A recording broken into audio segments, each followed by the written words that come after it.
una institución pionera y hace desarrollo permanentemente, son pilares en este tema. A ver, en cierta medida somos ya casi 20 años que estamos trabajando junto a los oncólogos en la institución.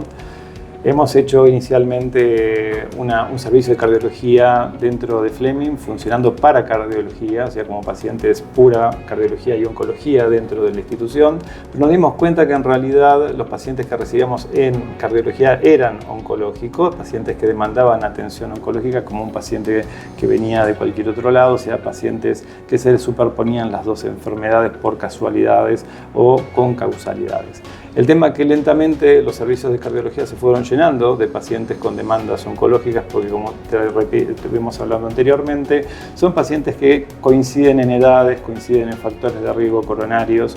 Entonces el punto fue que lentamente, y ya al principio de cuando todo esto empezó en el año 2002, ya estábamos trabajando exclusivamente con pacientes en oncología. Fuimos y viajamos al MD Anderson en Estados Unidos, tomamos todas sus formas de trabajo, sus modalidades, y simplemente, como se hace todo cuando uno quiere hacer las cosas bien, toma los mejores ejemplos y los repite.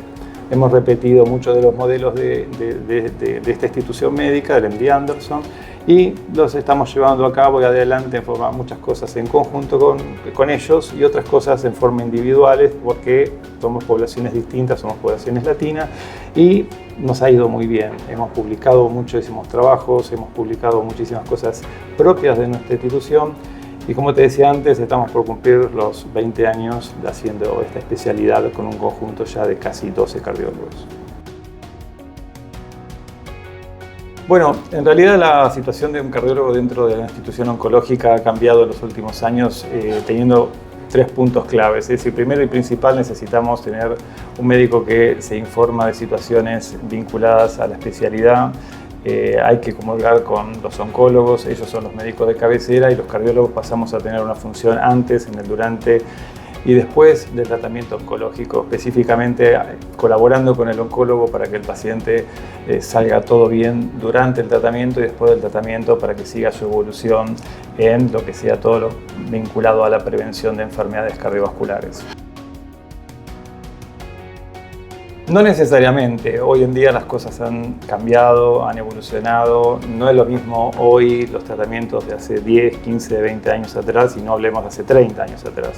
Hoy se lo están buscando que las drogas sean lo que se llama más blanco específicas, son drogas más dirigidas a los tumores directamente, impactan mucho menos sobre los sistemas cardiovasculares. Los oncólogos están muy informados sobre lo que es los aspectos cardiovasculares y todos trabajan en que haya menos efectos sobre los sistemas cardiovasculares en el tratamiento. Lo importante es tener en cuenta que los pacientes con cáncer y los pacientes oncológicos comparten una cosa muy importante, que es la edad.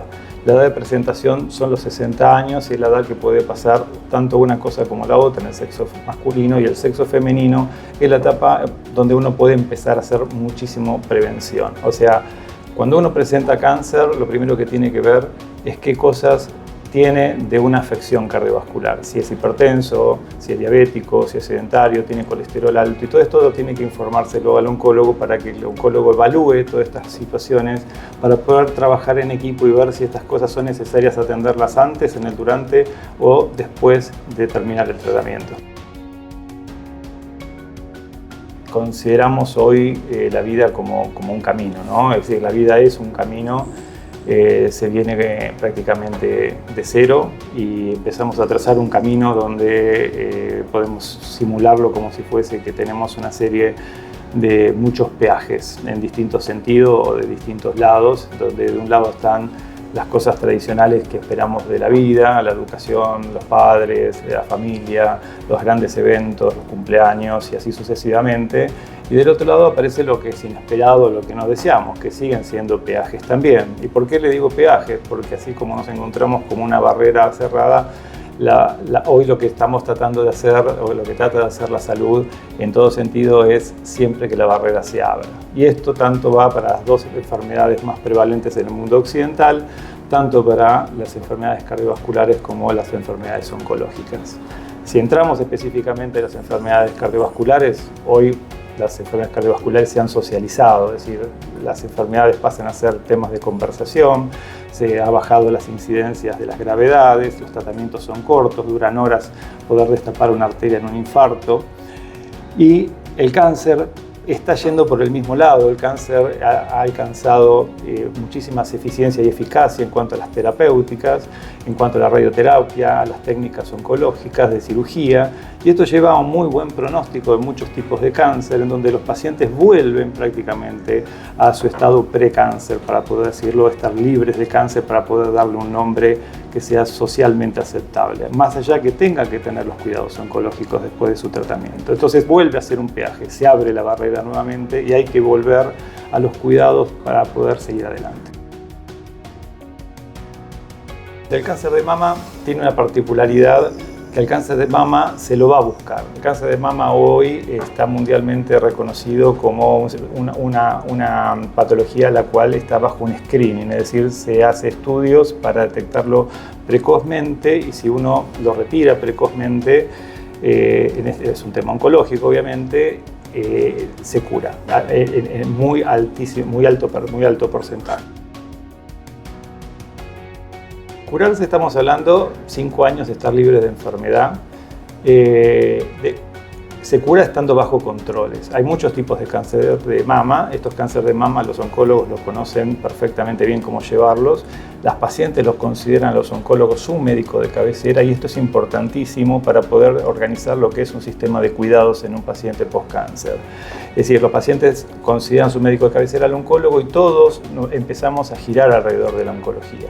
Y esto es importante tenerlo en cuenta porque al girar alrededor del oncólogo como médico de cabecera podemos hacer muchísimas actividades de prevención, especialmente lo cardiovascular. Como te decía anteriormente, las pacientes que llegan con cáncer promedio de 60 años a nuestra institución al menos, tienen por lo menos 2 factores de riesgo coronarios. Especialmente la más frecuente es la hipertensión arterial, y en segundo lugar estamos hablando generalmente o de sedentarismo o de colesterol elevado, lo cual hace que luego de los tratamientos podamos trabajar mucho en estos aspectos. La edad avanzada prácticamente hoy tiene que ver cómo se encuentra la persona a la edad que la estoy evaluando. Te doy un ejemplo. Tengo pacientes de 93 años que cuando la llamo vienen prácticamente corriendo al consultorio. Entonces, ¿qué es la edad avanzada?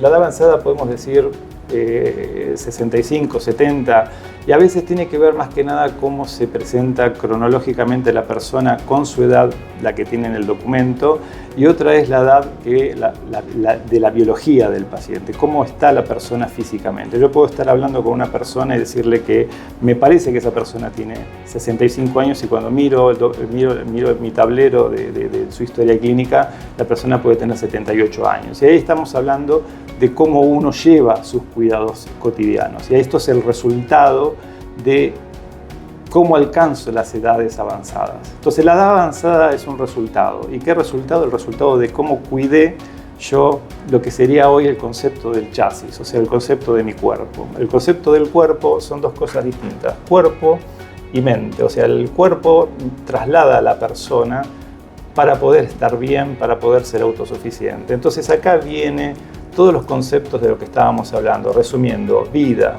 peajes, cuidados y poder llegar bien a destino, con un concepto básico que es cómo se entiende hoy la salud. La salud se entiende como ser una persona autosuficiente. Entonces, este es el concepto que hoy tratamos de cuidar. Sí, yo creo que más que a un cardiólogo, a un médico en general, porque el tema lo más importante que debe preguntarle, posiblemente no lo sabe el paciente, sino el médico debe preguntarle al paciente. Primero tiene que saber escucharlo, ¿sí? Un médico tiene que saber escuchar, darle el tiempo al paciente que hable, que se exprese. Esto es lo importante. Segundo, tener una cosa que se llama empatía, ponerse en el lugar del otro y comprender lo que está queriendo decir. Tratar de entender, encontrar puntos de coincidencia, repetir situaciones a ver si el paciente está coincidiendo con lo que está interpretando el médico. Ver, en tercer lugar, si hay situaciones básicas que el paciente está cumpliendo, como por ejemplo condiciones de buena comida, dormir lo suficiente, buena ingesta de agua, cosas económicas como pueden ser mínimas actividades físicas para cuidar su salud. ¿Y qué debe preguntar el paciente? Debe preguntarle al médico fundamentalmente cuáles son los cuidados básicos para determinadas condiciones. Pero más que a un cardiólogo en esta condición, que es la cardio-oncología, lo debe preguntar en general, es decir, cuál es el estado o cuál es la situación, por ejemplo, que requiere para tener sus situaciones normales. Y acá entran los procesos de evaluación. La evaluación es muy importante en instrumentos que son las mediciones. Los cardiólogos usamos mucho hoy en día una tecnología que se llama ecografía. Es como un telescopio que usamos para poder ver el corazón. Es muy importante que el paciente cuando viene primero demande a su médico, que le demande tiempo, es decir, el médico tiene que comprometerse con su paciente. Y segundo, una muy buena evaluación de situaciones básicas que el paciente necesita, recomendaciones básicas y una muy buena calidad de evaluación del estado de salud cardiovascular y entre ellos también la salud de su condición cerebral. Las recomendaciones básicas podemos salir de situaciones sumamente económicas y altamente efectivas, como por ejemplo ser un ABC. El A es actividad física básica, 30 minutos de caminatas mínimas para una persona que no hace actividad de ejercicio, actividad básica, ¿no? 30 minutos. Todos los días, en lo posible, mínimo 5 veces por semana. La B es beber agua suficiente, más o menos para tener un cálculo muy simple, son el peso de una persona multiplicada por 3 distribuido a todo lo largo del día, disminuyendo principalmente a la noche para no levantarse a orinar a la noche. La tercera, la C, es comer saludable, la dieta mediterránea, clásica para tener una salud alimentaria, disminuir la acumulación de grasa corporal. Y la D es la de descansar lo necesario, mínimo 6 horas es lo posible, y descansar lo que el cuerpo nos pide. Si nos pide más, es más, si nos pide menos, bueno, evaluar por qué estamos durmiendo menos.